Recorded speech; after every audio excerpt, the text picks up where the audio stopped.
Hello dear all, our today's topic is combination of cells.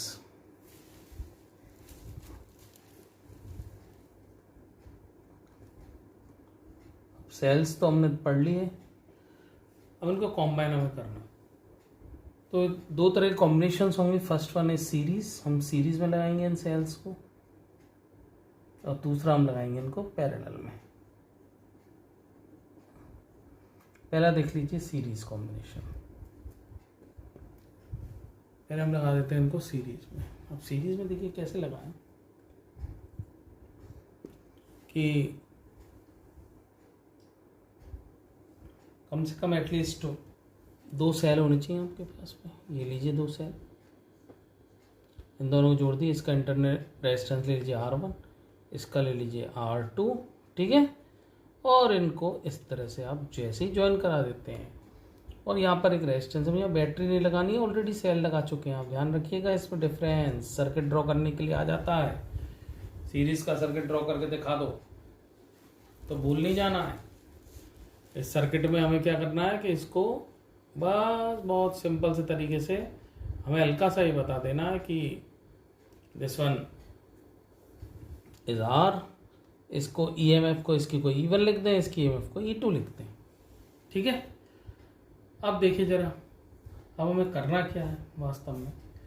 हमें सबसे पहले हमारा टारगेट क्या है कि इसके कॉम्बिनेशन के बाद E जो नेट आता है, E इक्विवेलेंट कितना आता है पहले तो।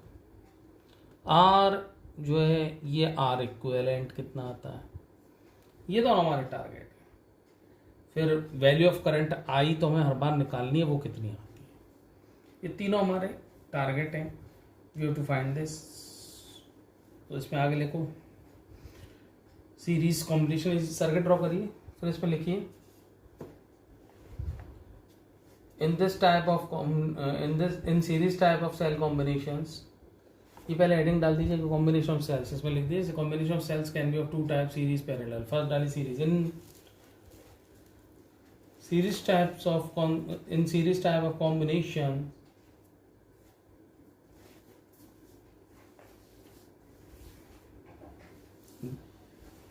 same amount of current means there is no bifurcation of current in the cells। यहाँ पे बाइफरकेट नहीं हो रहे सेल्स में, ठीक है। बाइफिकेशन ऑफ करंट नहीं होता। और we can say that one terminal of cell, ये प्लस वाला होता है, माइनस है, प्लस है, माइनस है। One terminal of one cell is connected to the opposite terminal of second cell, ठीक है। इसमें एक टर्मिनल आपने यहाँ से लेके यहाँ कनेक्ट करा दिया, या इसका पॉजिटिव इसके नेगेटिव से हो गया, इसका नेगेटिव इसके पॉजिटिव से हो गया। ये कॉम्बिनेशन सीरीज हो जाएगा। इसमें हम ये भी कर सकते हैं, इसको उलट देते ना सेल को, ये तो ये भी सीरीज ही माना जाता है। हमें सीरीज को मैंने जो आपको बताया, ये थोड़ा ध्यान रखिएगा कि सीरीज को हमें किससे डिसाइड करना है, बाइफिकेशन से, ऑफ करंट से। लेकिन लिखते समय आपको क्या लिखना है, you write this is your standard language of book, कि when one terminal of cell is connected to the opposite terminal of another cell, this combination is known as series combination.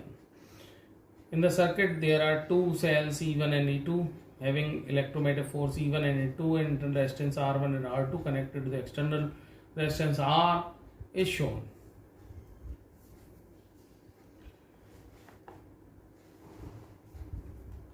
Equivalent resistance of the combination, equivalent EMF of the combination can be calculated as follows। आप क्या करिए, इसमें इस point के respect में आप polarity निकाल दें। इसको C करिए, एक पॉइंट और है यहाँ पे B मान लीजिए। इन पॉइंट्स के रेस्पेक्ट में आप जरा पोटेंशियल ड्रॉप निकाल सकते हैं, VAB। Let there be 3 points ABC marked on the circuit as shown in the figure.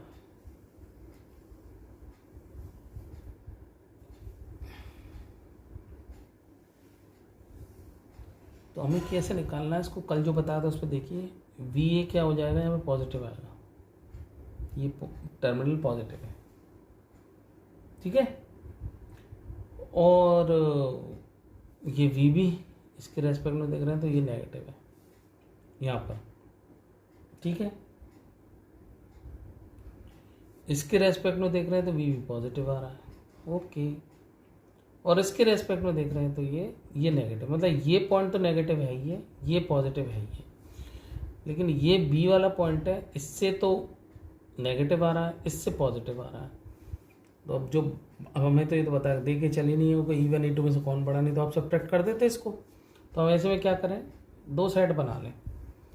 हम क्या करें इसको, हमें चाहिए VA माइनस VC, यही तो टर्मिनल वोल्टेज होती है। टर्मिनल वोल्टेज ध्यान रखिएगा, टर्मिनल वोल्टेज बिल्कुल यहाँ पर जो वोल्टेज होगी, क्योंकि इस R के अगेंस्ट में जो वोल्टेज लगती है ना, ये टर्मिनल वोल्टेज होती है।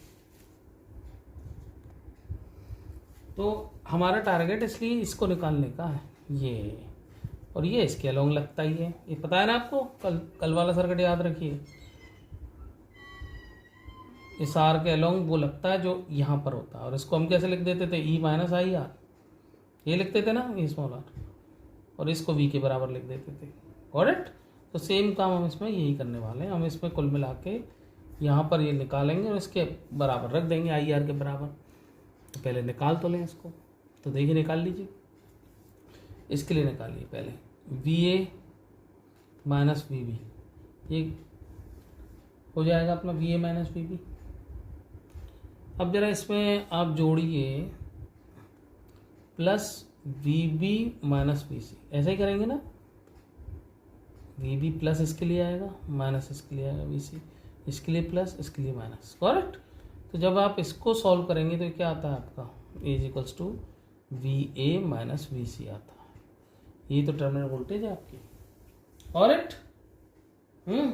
अब देखिए जरा, अब इनको जरा सेट कर लेते हैं हम इनको कैसे करें सेट, कि अब ये तो कट जाएगा, आप क्या करिए, काटिए मत, आप इसको जरा ऐसे ब्रैकेट लगाइए,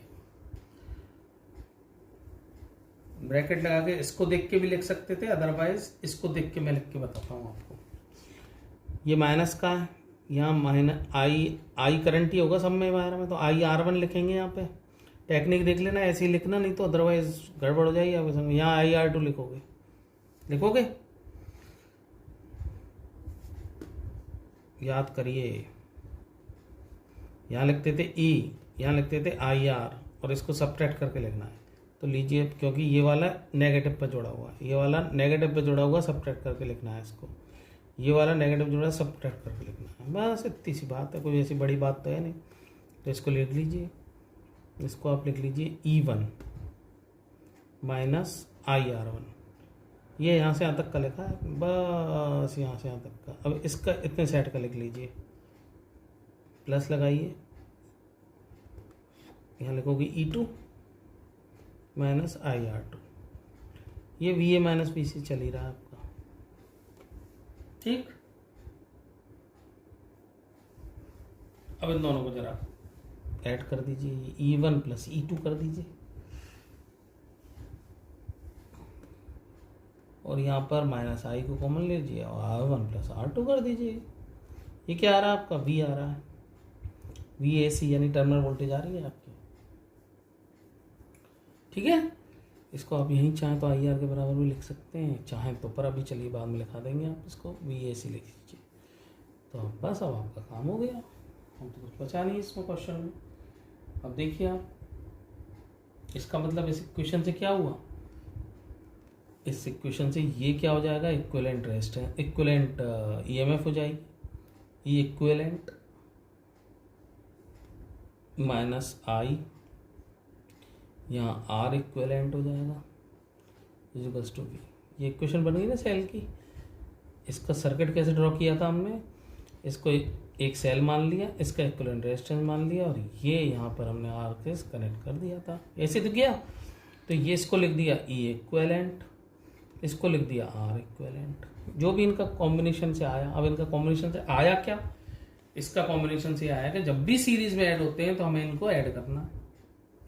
जब भी सीरीज में दो सेल लगे हुए हैं हमें उनको ऐड करना है और रेजिस्टेंसेस को भी ऐड करना है। तो ये हमने ये कंक्लूजन ड्रॉ कर दिया। लिख लीजिए, इसमें सीरीज में इतना सारा लिख लीजिए, फिर आगे लाइन लिख दीजिए। So it is clear that in series combinations of cell the equivalent EMF of the cell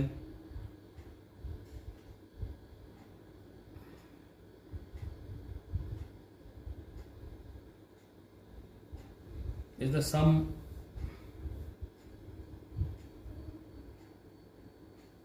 of individual EMF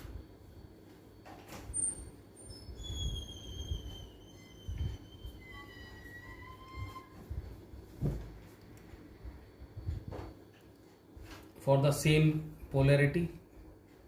same polarity का मतलब इसकी पोलरिटी यहाँ प्लस है तो ये प्लस है, यहाँ माइनस है तो ये माइनस है, इसके लिए ये ऐड होंगे। Similarly equivalent resistance, similarly equivalent internal resistance will be the sum of individual resistances. अब आगे इसमें इसका सर्किट ड्रॉ करा दीजिए। अब इसमें एक चीज़ और लिख लीजिए आप, वो क्या कि ई इक्विवेलेंट को माइनस आई आर इक्विवेलेंट को आपको V equals to I R लिख सकते हैं कि नहीं लिख सकते? ठीक है, लिख सकते हैं। ठीक है, अब इनकी वैल्यूज को यहीं लिख दीजिए। चलिए यहाँ थोड़ा सा इजी पड़ेगा, ये यहाँ लिख दीजिए आई आर। अब इनको मैं उठा के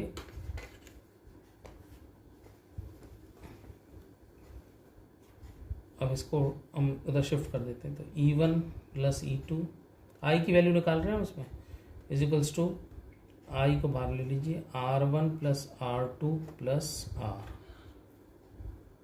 इसको इधर शिफ्ट करने पर।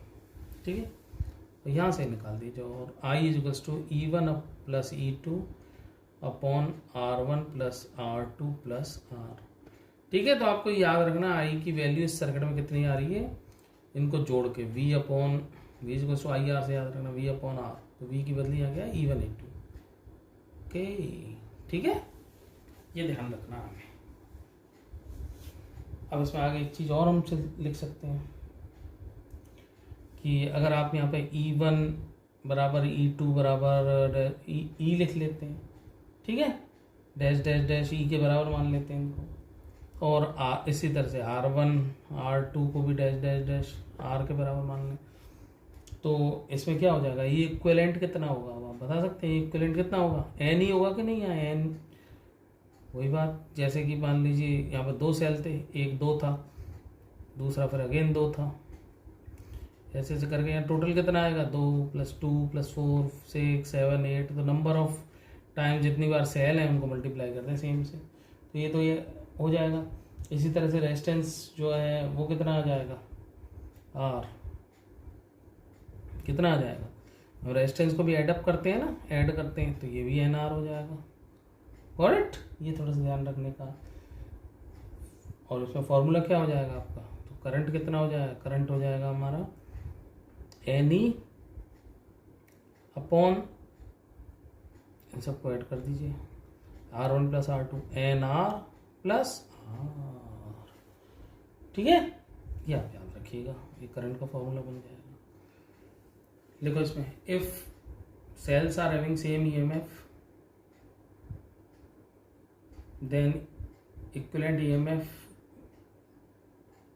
is equals to NE, where N is equals to number of cells, while equivalent resistance internal resistance is equals to NR, therefore I is equals to this। अब यहाँ पे एक चीज़ ध्यान रखना है, इसमें हमें क्या ध्यान रखनी है कि ये ध्यान रखना आप कि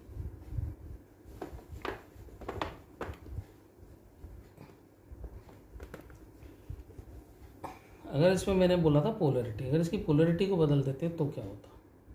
यहाँ माइनस लगा दो, यहाँ प्लस लगा दीजिए, बताइए अब क्या होगा? हो गई ना दिक्कत वाली बात। तो इसमें हमें कोई परेशानी वाली बात नहीं। आप कैलकुलेट आसानी से कर सकते हैं इसको भी, ठीक है। इसमें क्या करना है आपको, यहाँ तो प्लस आएगा, इसके लिए क्या लिखोगे, E1 माइनस I/R1, ये तक तो नहीं लिखना है। इसके लिए क्या लिखोगे, यहाँ माइनस E2 लिखोगे, क्योंकि अभी ये एंड माइनस पे आ गया। और इसके लिए क्या लिखोगे, प्लस I/R2 लिखोगे। Correct, correct.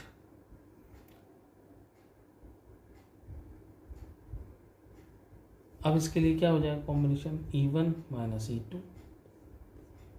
अब इसमें से माइनस आई को बाहर ले लीजिए, R1 plus R2 is equals to VAC, यही आएगा।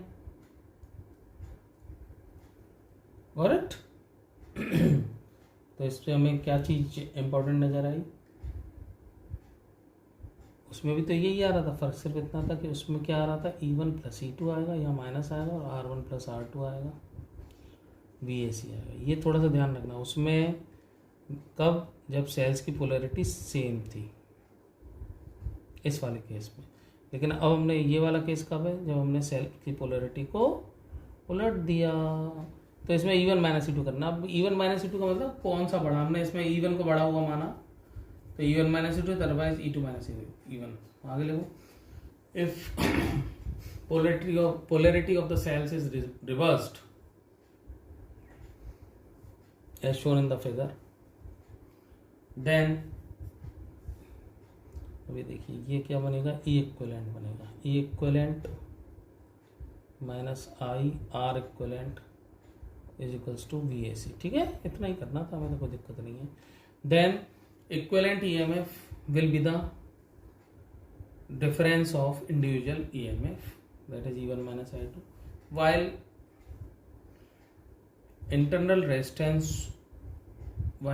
equivalent internal resistance will be the sum of individual equivalent